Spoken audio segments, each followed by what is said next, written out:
چاہے جانے والے شخص کی زبان سے کسی اور کے لیے چاہت کا اعتراف سننا ننگے پاؤں انگاروں پر چلنے سے زیادہ کٹھن ہے۔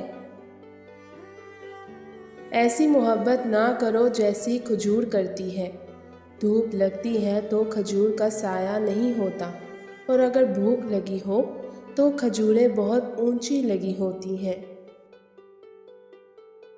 جب خون کے رشتوں میں ہی منافقت بھری ہے تو کسی سے کیسی امید، کون سی محبت اور کیسا تعلق؟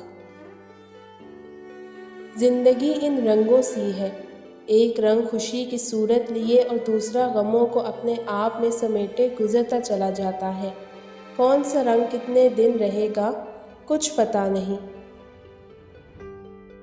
عورت کا دوسرا نام عزت ہے۔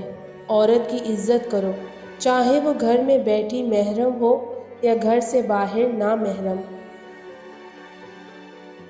سب کی زندگی میں ایسا کچھ نہ کچھ ضرور ہوتا ہے۔ زندگی میں کہیں کچھ کمی ضرور رہ جاتی ہے، پھر ہم چاہ کر بھی کچھ نہیں کر پاتے۔ مرد محبت کے حصول پر ڈٹ جائے تو مرد کہلاتا ہے، مگر عورت اپنی محبت پر ڈٹ جائے تو سماج میں اکڑ، ڈھیٹ، بے حیا، بد چلن، آوارہ اور فحاشہ جیسے ناموں سے پکاری جاتی ہے۔ ایسا کیوں؟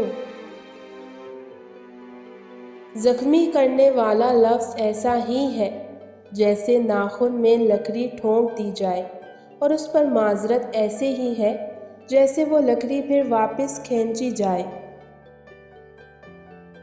وقت، حالات، رویے انسان کو تلخ بنا دیتے ہیں، اور لوگ تلخ کیوں ہوتے ہیں؟ ان کے پیچھے کہانیاں چھپی ہوتی ہیں جو کسی سے کہی نہیں جاتی۔ لوگوں کو جج کرنا چھوڑ دیں، آپ نہیں جانتے کون کیسی جنگ لڑ رہا ہے۔ عورت تب تک بہادری کرتی ہے اور ہر خطرے میں قدم اٹھاتی ہے جب تک مرد کی طرف سے اسے سہارا ملتا رہتا ہے۔ مرد کے سہارے پر عورت دنیا سے لڑ جاتی ہے۔